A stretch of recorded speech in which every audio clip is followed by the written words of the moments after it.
What is the way that we address this angst that people are feeling in the affordability area? What I would suggest is take it like treat it like this.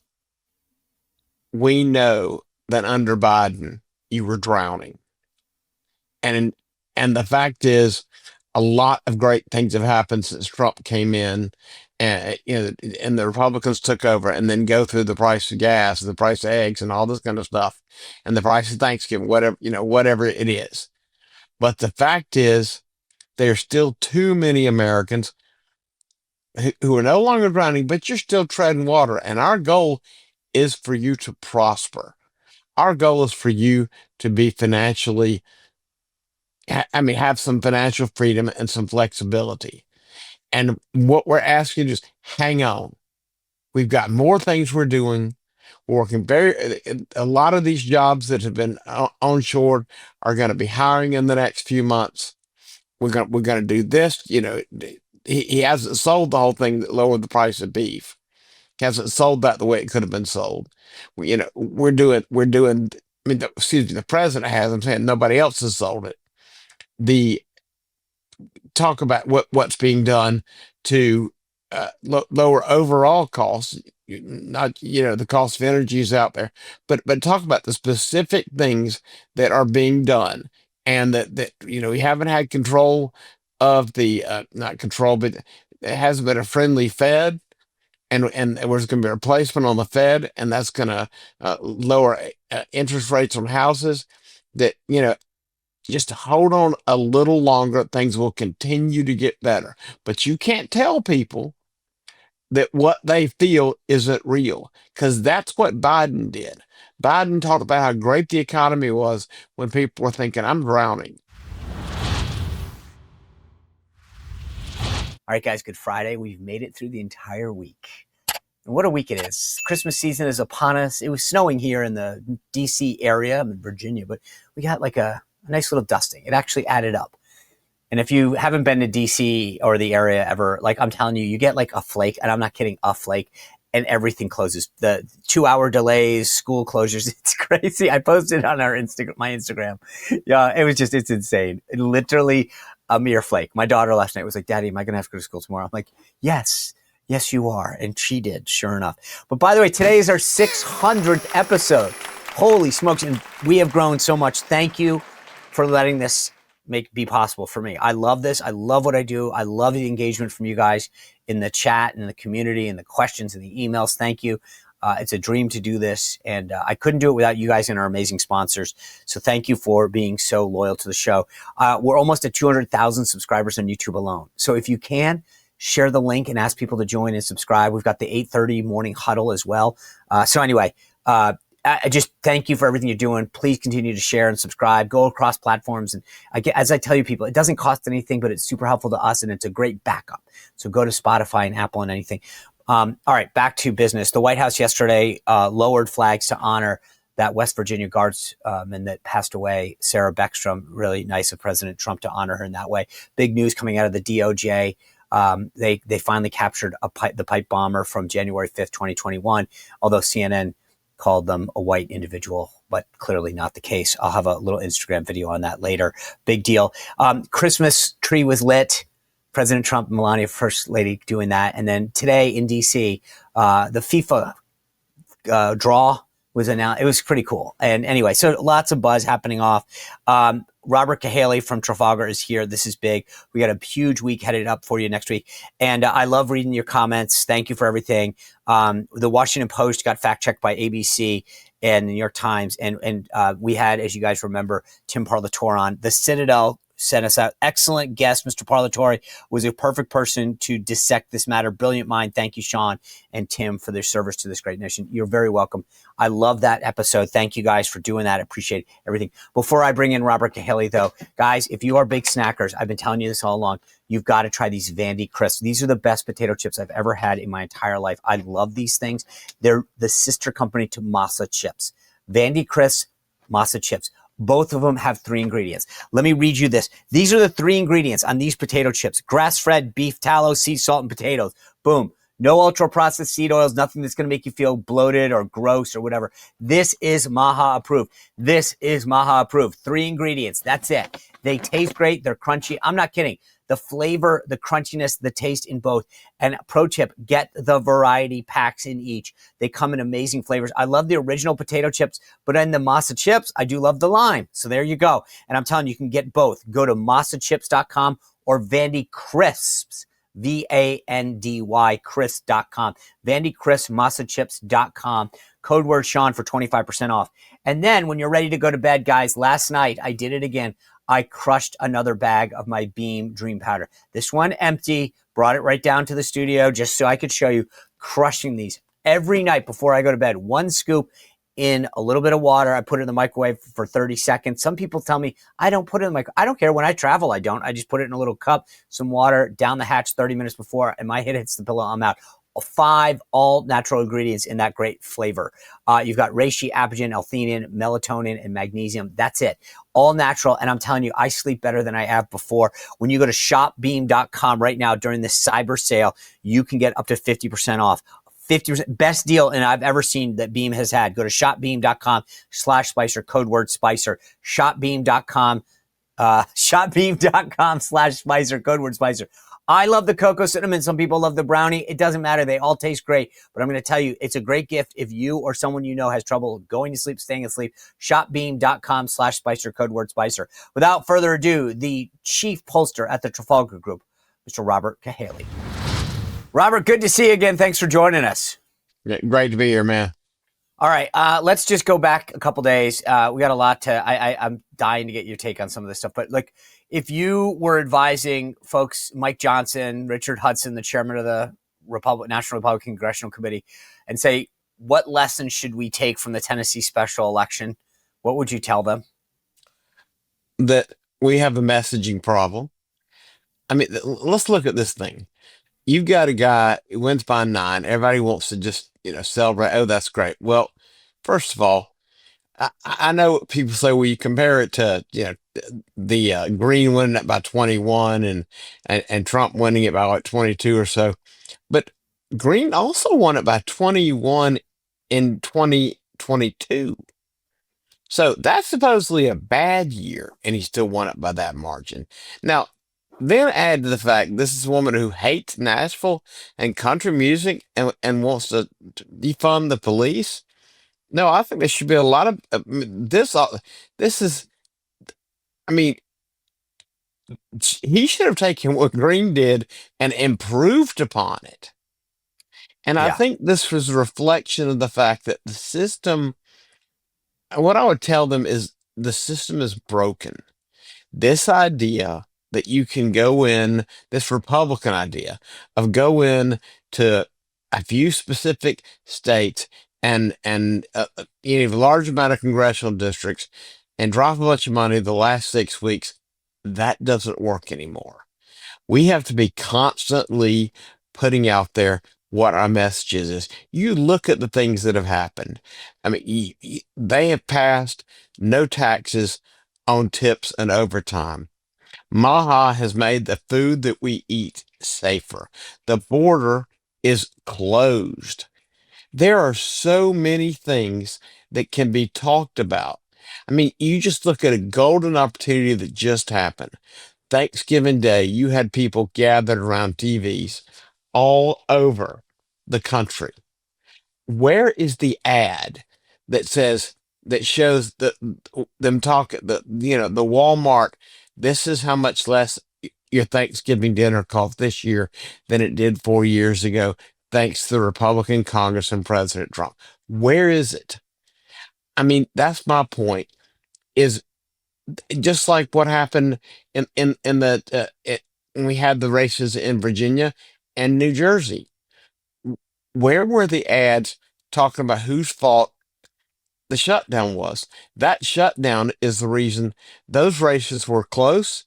And then when people missed that other paycheck, it fell apart. We have to recognize that this has got to be an all year battle, that hearts and minds cannot be won at the last minute. And Why not take a little bit of time, spend a little bit of money? I mean, here's the thing. The donors have the money. They want to see them doing something. Instead, the donors know this system doesn't work anymore. So what would it cost? $25 million? You drop between all these committees, they can come up with $25 million. I mean, they got that much in ridiculous overhead and probably, taking care of each other. You drop that $25 million on Thanksgiving Day and you affect what the American public thinks. You have got to be selling what they've been doing. The president alone cannot do it. I mean, he had an incredible meeting with his entire cabinet and he sold what they've been doing one after the other. But who watches that? We have to break out of this mindset. 90% of the people who vote in Republican primaries do not watch conservative TV. They are getting their messages somewhere else. We are not competing with just the Democrats. We are competing with the mainstream media. And there's only one way to compete with the mainstream media, and that is to be out there with paid advertising when you can't get earned media. The last time that you and I spoke before the Virginia election, you said something very similar. And you said to me, Sean, older people are hearing about this Jay Jones character, but people who cut the cord and younger people who don't get their news from broadcast TV. And I told them that. I told every one of the candidates. Robert, I held a call. I put together on my own time an influencer call where I got all of the people who have shows and have big followings and got them together with Winsome Sears, John Reed, Jason Mayaris. And I said, guys, this is who you need to reach. Robert Cahaly's telling me that people who aren't getting their news from watching broadcast television aren't hearing about this. And we had a 15-minute call and that was it. I feel like what you're saying is so important for people to understand that A, it's got to be a year-round effort. And B, we've got to go to places. Consultants make a cut. This is the dirty secret of what's happening. If you buy 1,500, 2,000 points of television, guess what? The consultant gets a 10 to 15% of the buy, right? So $1 million, they just made $100,000, $150,000 doing nothing. Whereas if you actually go out and do podcasts and independent media and influencer stuff, guess what? No consultant gets a cut. Therefore, they don't want to do that. And the question becomes, how do we? Nor is there a big markup on grassroots activity. Right. So that's why they don't want to do it. Right. And so the problem is the people advising the people don't want that to happen because it's less money in their pockets. That's the dirty little secret. The broken system isn't costing them a nickel. The broken system continues to make them money. Win or lose. Right. And more money. And that's the other thing. More money if we lose. Let me just tell you, if you think there's a lot of money going to people to win House races in 2026, let us lose the House and watch how much more money there'll be in 2028. That's the way this works. That's how people fail upward in this business. And that's the thing, is that I watched, to your point, no one's talking about this, and I've made this point all week long. Afton Bain, okay? So you take Mark Van Epps. He's a good candidate. He's a good guy. He's an Army guy. Like, he's got a good resume, right? Good candidate, good whatever. Afton Bain is out there. She wants to represent Nashville and says, I hate Nashville, okay? Generally not advisable if you're running for office, right? And it's like going in to get a job with Robert Cahaly and saying, I hate polling, or I hate the Trafalgar Group. When do I start? Generally speaking, I don't know all of your hiring practices, but I'm going to guess that doesn't go over well. And I hate bow ties is a little worse, actually. but I don't understand. Yes, he should have outperformed. No one gets a candidate that says, I hate the people I want to represent. And so you should have outperformed. And so. Yeah, and you can't just go.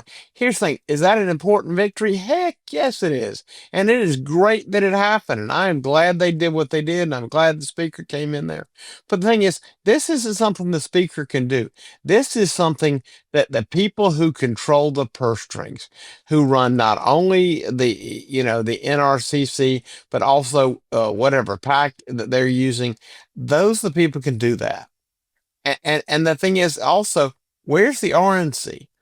I mean, There, there should be plenty of money in the RNC. And let me just tell you, if the RNC wants to raise plenty of money, run an ad like what I just said during all three of those football games and watch how fast donors think you're making a difference and the money comes back.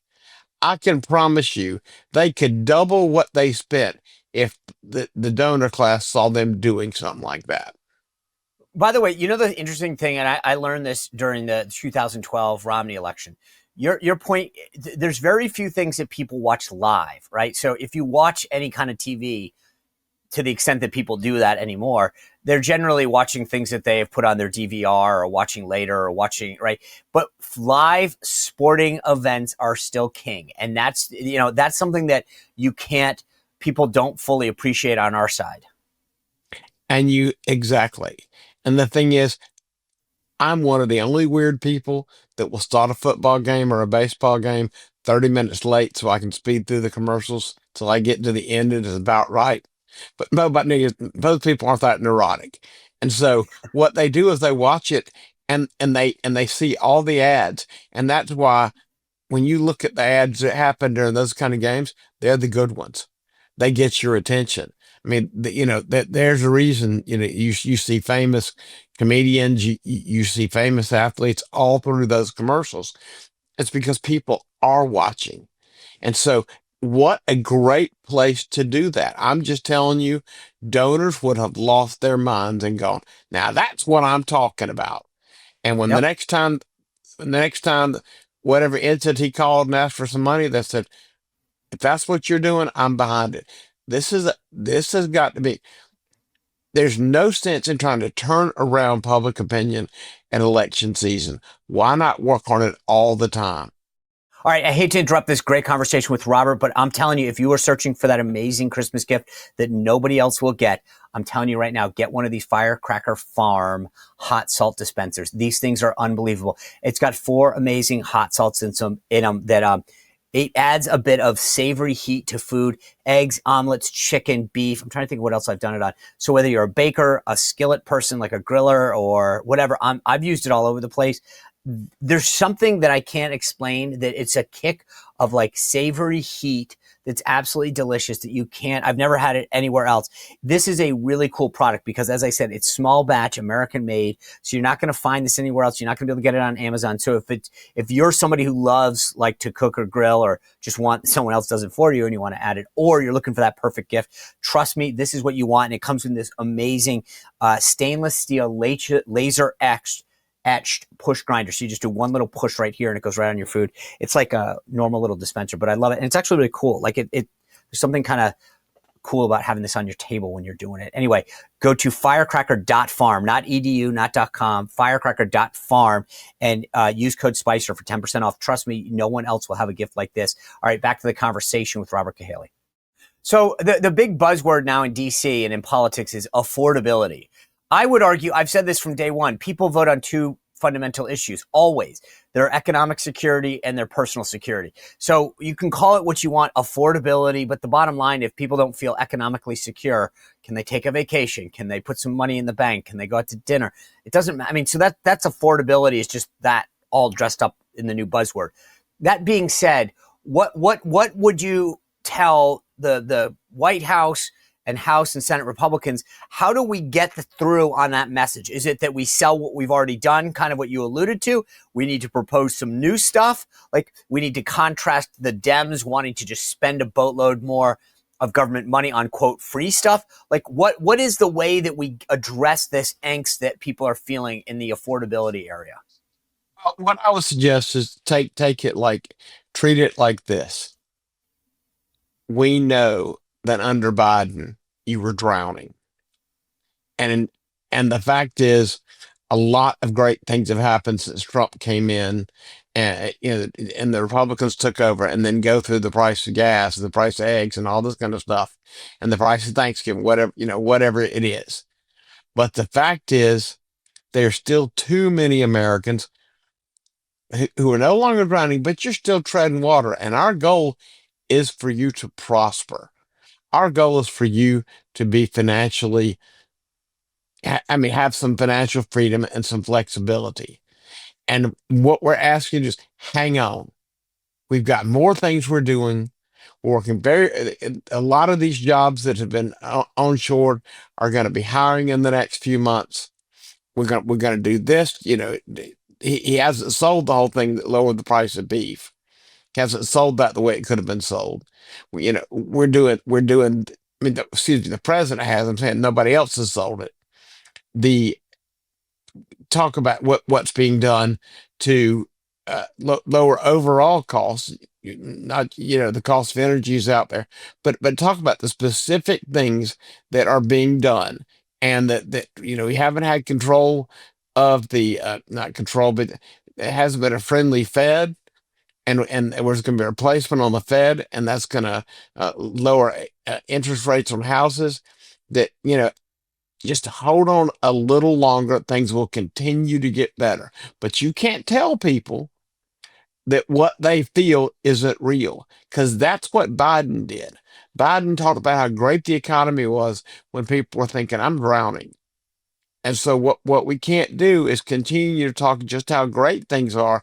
You got to recognize there are a lot of people who voted for Trump who, again, aren't drowning anymore, but they're still treading water and they want to succeed. And Trump to say, and I'm not going to be happy. We've made some progress, a lot of progress, but I won't be happy until every single American can afford to pay their bills, take a vacation, put some money back, and start living in a way that's prosperous and more secure. And I'm not going to stop until then. But I know this is happening and it's not good enough, and we're going to get there. That's the way I think you talk about affordability. Probably quicker than what I just said. Well, no, that's so. Here's I want to run this by you because I do understand why the president says that this word affordability is a Democratic hoax. Because for 4 years under Biden, when things were getting more expensive, when inflation was up at 9%, they talked about it being transitory, no big deal. It wasn't real. It wasn't going to affect us, right? That was a lie. That was a lie. And suddenly these same people that gaslit us are now like, affordability, affordability, affordability. I understand why he says this. However, what I have said is very similar to what you did, which is to say, ladies and gentlemen, look, President Biden told us prices were out of whack. I came into office. I've made a lot of progress. We've gotten the price of gas down, the price of eggs down, the price of bread is down. We are leveling the playing field when it comes to our unfair trade practices. We are bringing in billions of dollars, if not trillions of dollars of new investment that will create jobs in America. But the job is not done. And I will continue to work hard until, right? I think that's what you're saying. Until If I'm, every one of them, that President Trump is not going to stop until we saw what President Trump can achieve when he was president last time. You know what that was like, and he's not going to stop till he gets us back to there and even better. That should be the message. And the fact is, now, when you get right down to it, if you had to pick between the economy being great this fall versus next fall, it's a no-brainer. Next fall.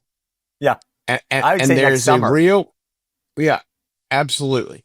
It is a real important thing that all these things come together. The Treasury Secretary was talking about it. He is an incredible messenger, by the way, fellow South Carolinian, I might add. Um, absolutely, and he's an incredible messenger. And we have quite a few members of the cabinet that are very good at messaging, and there's nobody better than the president. So the fact is, what it has got to just recognize that what people are going through and trying to get them somewhere better, and make sure that all this stuff is publicized. But again, what I think so often our side doesn't understand is not everybody watches the Sean Spicer show. Not everybody watches Fox or Newsmax or either. It is, on the best day, it's 10% of the people who vote Republican. 10%. So that's 90% who aren't seeing all this. And that's why this is so important, like you said, to get where you reach people. I mean, that, the number of people I know who call and tell me what was in their Apple News every day, it scares me because I know that algorithm is working against the conservative side. And, maybe that all those little algorithms that are handing people their news, maybe that's something worth the Federal Trade Commission looking into. But the fact is, this battle has got to be fought. And if it's not going to be won with earned media, it's got to be won with paid media. Yeah, I agree with you. I mean, people have to understand exactly what you And the just said. donors will fund it if they see Yeah. you doing it.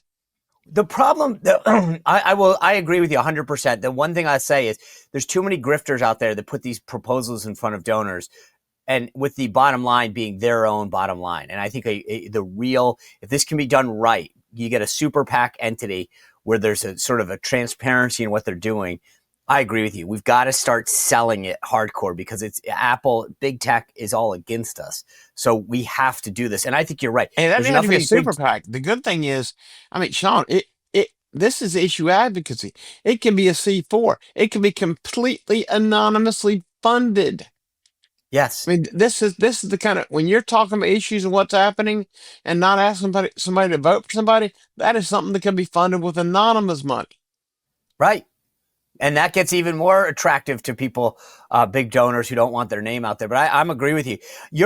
I've always told you, I love the consortium, the polling consortium that you guys have put together, people who we can trust. One of those firms is the McLaughlin brothers, and I love the both of them. John McLaughlin was out there talking about the fact that if we don't address healthcare, he thinks that Trump voters will vote Democrat. You think this new, and I get the Democrats created it, right? They passed Obamacare with no votes.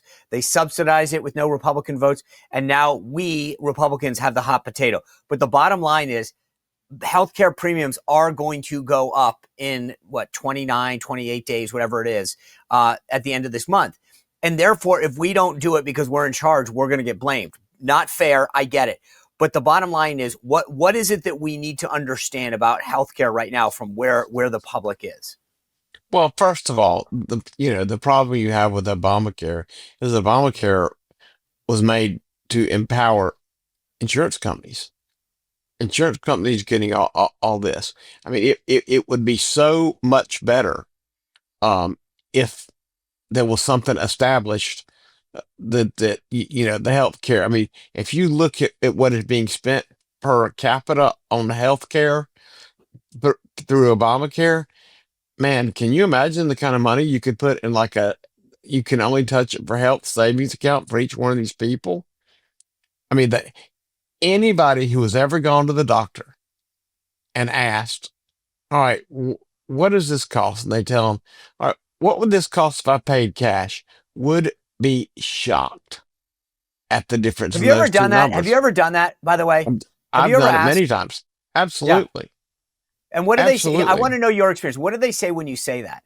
It's usually a tenth. But the funny part is my experience, Robert, when I go, I'll say, how much would that cost? They go, oh, don't worry. You have insurance. They don't want to tell you, right? So they do. I've always found my experiences when I ask places, oh, how much would this cost? They go, oh, don't worry about it. You have insurance, or it's your co-pays only. They don't want to actually have a conversation. Because I think they want to. A car dealership doesn't want to tell you how much the car costs. They want to tell you what your monthly payments are. That's how they make their money. Right. It's funny how that works, by the way. I did that with our last car. It was funny. I saw some tips online. I tried to do this. It is funny how, when you call and say, hey, I did this to this one dealership. I said, hey, you're far away. Let's come to an agreement. If we come to an agreement, I'll drive out there and give you the money. And the guy's like, well, why don't you come in? And I'm like, no. I'm not they don't want to actually engage in that conversation. And I think healthcare is the same way. They don't want you to know. They don't want you to know. So, Robert, know. I played this game with the panel that we have on the show on Thursday.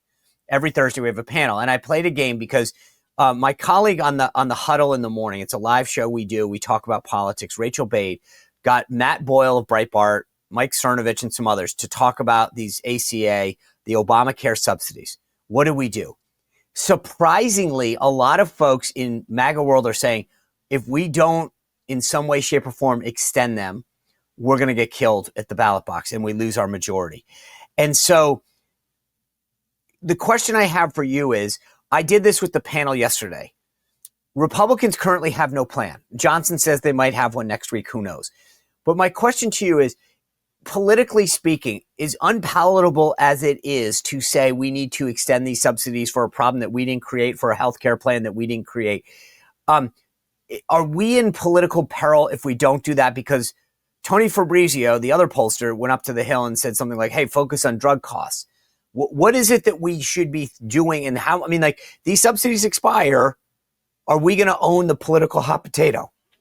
I think the Republicans are. And so what I would suggest is make a pact among themselves that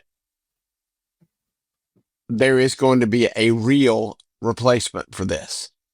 And so if you're going to hold your nose and extend these subsidies, that you're going to do it one time with the understanding that we won't do it again, and that there's going to be a replacement for this system before then. All they got to do is figure out exactly what Obamacare is costing the government per capita. And then if they can put something in or do the stuff to get rid of insurance across state lines, all the things they've been talking about, come up with a real plan. But I think right now a Band-Aid is the best way not to take the blame. And when you look at the kind of money that's being spent, I mean, the majority is the most important thing, and it cannot be lost over. It's like Republicans didn't dig the hole, but they got to get out of it. It was the same thing. It was the same thing with, I mean, look how much money had to be spent to refill the strategic reserve. Republicans didn't dig the hole, but Republican administration had to get out. I mean, that is kind of the way things go. But there are a lot of people who are dependent on this, and the problem is they got comfortable with the subsidies during COVID, and now it's too big it's a sticker shock.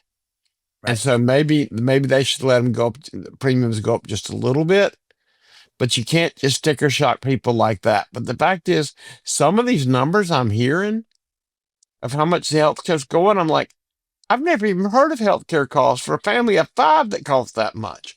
So I'm starting to wonder, what in the hell are they paying? Well, that's what blows my mind, is that Obamacare was supposed to keep costs contained, let us keep our plan, keep our doctor. Those seem more expensive than private insurance to me, the way they're talking. No, I get it. I remember back in the day when I was unemployed for a little bit or between jobs and kind of doing contract work, I could get a plan. And I was younger, admittedly, for like $100 a month. Now, for one person at my company, it's about $1,400 a month, right? A month. This is insane. And I again, to your point, it's almost like I want to take this further. Democrats dug a hole, then they dug it deeper, and then they grabbed us up top, pulled us into the hole and said, you get us out, right? Like it's not just that we're in it. They grabbed us, pulled us down into the hole that they dug deeper and said, you guys get us out. But the question that I think, like, so when we go down this rabbit hole, because I'm with you, we got to look, Republicans, it's on them that they don't have a replacement plan. But it is what we are where we are. We need a Band-Aid. But one of the things that's going to be fascinating if we agree to this is there's some elements of the party that are going to fight rightfully for the pro-life community and say, we're not using money, government money, taxpayer-funded money, as we don't in any other aspect of government, to fund abortions. And Republicans, I think, need to hold firm on that and to say, great, we'll extend the subsidies, but as a trade-off to you Democrats, we're not letting taxpayer funds be used for abortion. Is that a fight worth happening, or does this go back to the Band-Aid and don't just get us to get a bridge to some new policy? Well, I gotta think people who are having an abortion on Obamacare aren't going to vote Republican. So I think you're probably fine there. When Tony Fabrizio, one of the president's pollsters, went up to Capitol Hill, one of the issues that was reported out was, and this goes back to something you said a minute ago, I don't think the president's getting enough credit for what he's doing on drug prices, right? For a lot of people, And let's face it, right now, the hottest drugs are these GLP-1 drugs, right? These weight loss drugs, Ozempic, Wegovy, Mounjaro, whatever. Bottom line is, whether or not you agree or not, there are millions and millions of Americans taking them. They cost between $1,000 and $1,500 out of pocket a month. What President Trump has done through the Trump RX plan, whatever, is start to talk about getting them down to like, I think 149 or something right in there, right? Like 149. That's a big deal. If you're taking one of these drugs, he just saved you. I mean, again, I didn't take math in college, but that's about, $10,000 or $12,000 a year. Tony Fabrizio is telling a lot of these House Republicans really focus not so much on healthcare, the plans, but on what you guys can do to bring down drug costs. Is that good advice? I think the drug costs are very important. And I think there's a lot of people are on that. And what people don't understand is some of these medicines might prevent some of the most horrible effects. I mean, when you think about an entire generation of people who doesn't have to worry about being in a wheelchair, missing a limb, or having to going blind or get having their kidneys fail. I mean, the cost of all that to the federal government is immeasurable. So a little savings here to get people to do something that makes them a little more healthy, that can prevent some of that, will save a lot of money down the road. And that's part of why all this stuff is so expensive. I mean, the reason they have to charge what doctors and hospitals do is the percentage of people who don't pay their bills make everybody's bills goes up, and the percentage of people who aren't paying their bills continues to increase. Medical debt is being written off every day. And again, this gets back to the idea that this goes to the transparency part, right? No one sees that. They don't realize that this gets back to, like, Democrats love to talk about everything being free. There's nothing free. There's no such thing as cashless. I mean, someone pays. It's just a question of who is it, right? And so when no one pays their healthcare bill, their medical bills, it's not like it goes poof. They just have those costs and then absorbed by everyone else who does pay their bills, like me and you. And that's why it's so exorbitant. They're making huge amounts of people aren't paying, and they're having to raise the cost. Huge amount of people are going to the emergency room, and they're raising the cost. And so it is just what it is. And that's the problem is they've got to have an all-encompassing answer to this. And, I like the idea of some kind of a health savings account that you can't use for anything else throughout the year. And whatever you don't use, you can have back at the end of the year. But that pays for your health care bills. I love that. You they could put more money in that account than they spend on Obamacare at all. The funny part about this is, let me just run this by you, because again, here's a guy who you shouldn't take medical, health, legal. I'm trying to think of the other advices you shouldn't take from me. But I'm smart enough to know this. Let's say you took that, let's call it $1,500 a month. Let's call it $1,000 a month. You take the $12,000 that I pay for employee health care, put a catastrophic account on the side, meaning you get cancer, you get really sick, you get okay. So that covers that. And those can be bought pretty cheaply because of that. But you take that $1,200, you put it in a medical savings account, and then let people go to the doctor. And I guarantee you, getting back to your point, the transparency changes real quick, because doctors now start to compete. It's $100 for a visit. They'll tell you real quick, because they're going to have to compete with each other. So now I know I've got $12,000 a year to play with. By the way, if I don't use it, I roll it over. I can go somewhere else. If I want to buy a pair of prescription glasses or something like that. But like, suddenly the marketplace completely changes because of competition. Absolutely. And the thing is, it starts getting people used to having, money that's saved that they can't touch. And that is a far better way, to deal with this. That is a far better way to deal with all these things.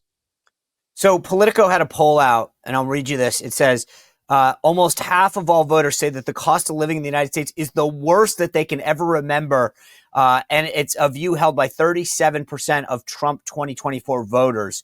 It gets worse, it says. This is Politico's poll. Americans say the affordability crisis is Trump's responsibility, with 46% saying that it is his economy now and his administration is responsible for the struggling costs that they're dealing with.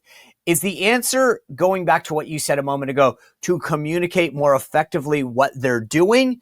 Or is the answer, and maybe it's a hybrid, to figure out new policies that will drive down costs? Like, so is it, hey guys, you don't realize that it's not as bad as you think it is?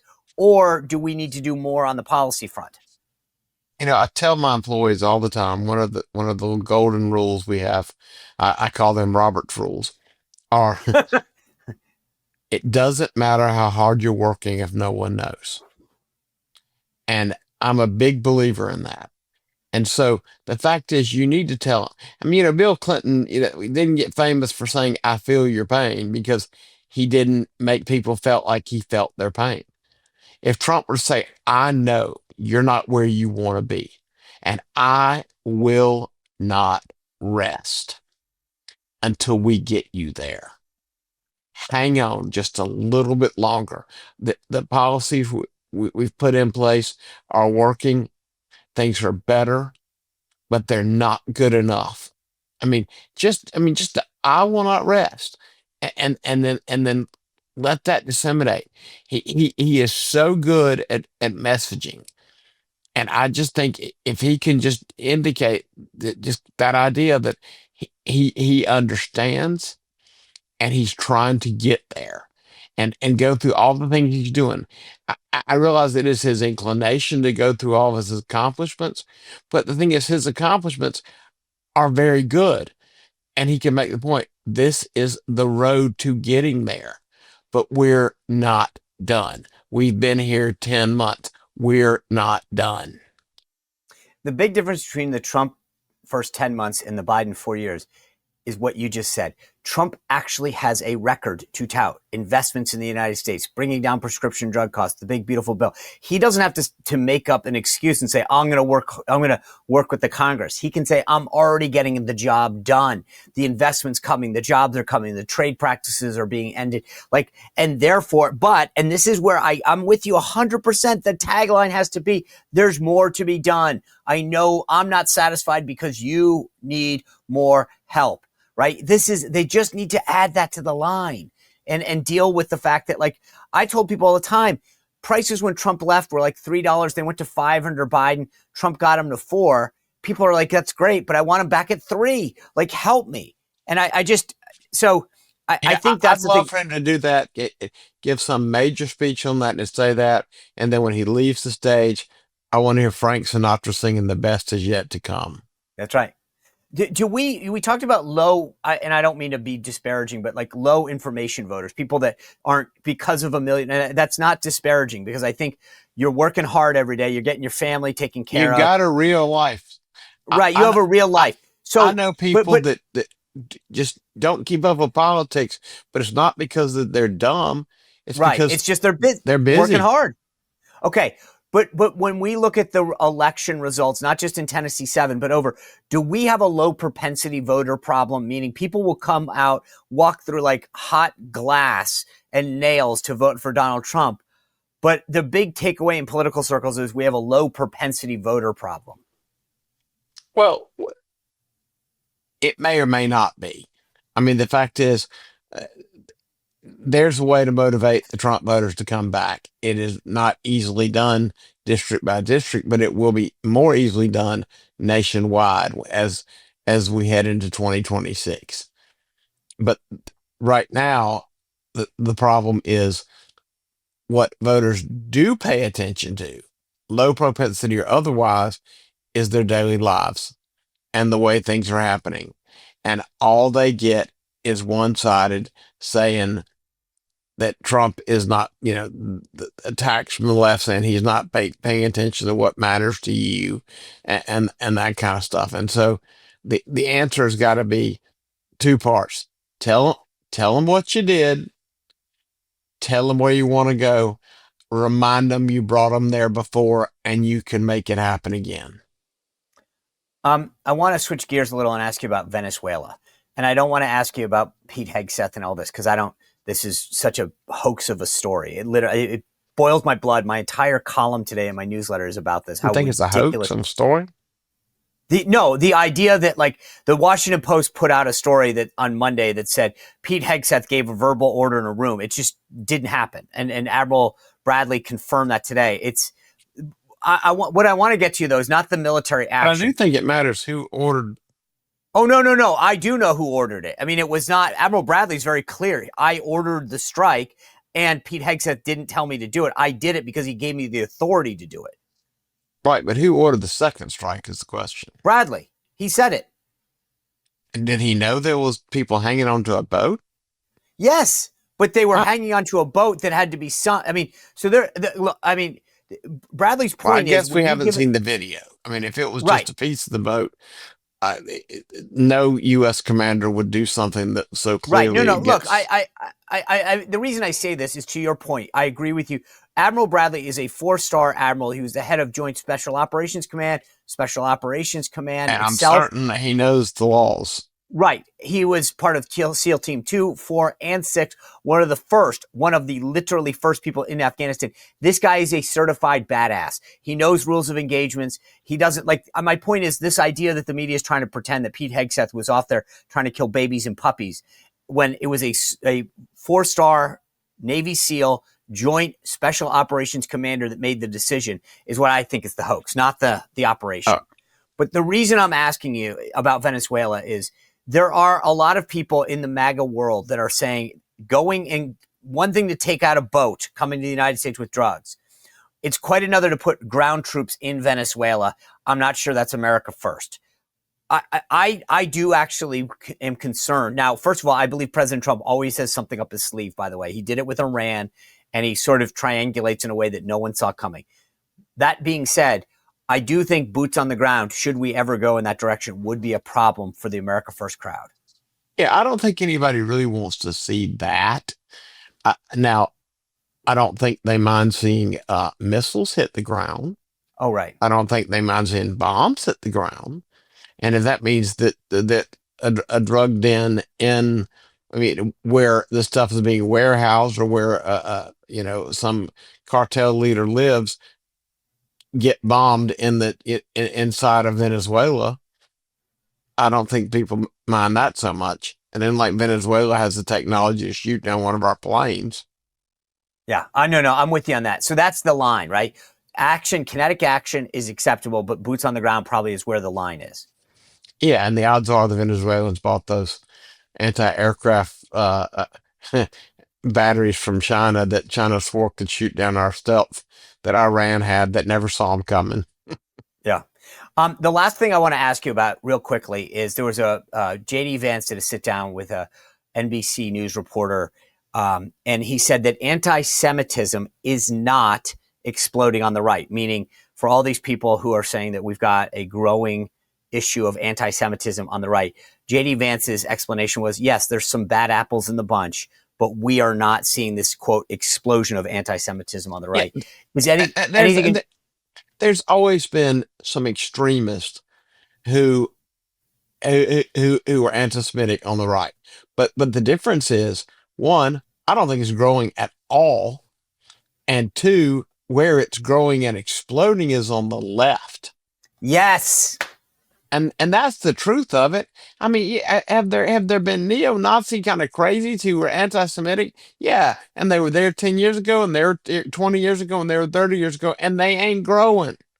But what's happening on the left is what you should be concerned about, because even those crazies on the right, a lot of them just want to go live in some compound, and they don't do anything about it. On the left, they stand in front of them and they yell at kids trying to go to class. And they raise money that ends up getting in the hands of terrorists who are actually doing some of this stuff. So, I mean, I think you need to focus on the left anti-Semitism. That's what's killing everything. 100%. Robert Cahaly, love what you guys do at Trafalgar. Always appreciate your insight. Have a great weekend and Merry Christmas. Merry Christmas to you as well. And you have a great weekend, and you have a great rest of your holiday season. I will. Thank you. Thanks, guys, for tuning in. I've got a brand new newsletter out today about the media and Pete Hegseth and this whole Venezuela thing. SeanSpicer.com. Check it out. It is free. Thanks for being with us. Have a great weekend. We'll see you back here on Monday on The Sean Spicer Show. Well, if you enjoyed this content, make sure to like this video, subscribe, and click the notification bell to get more.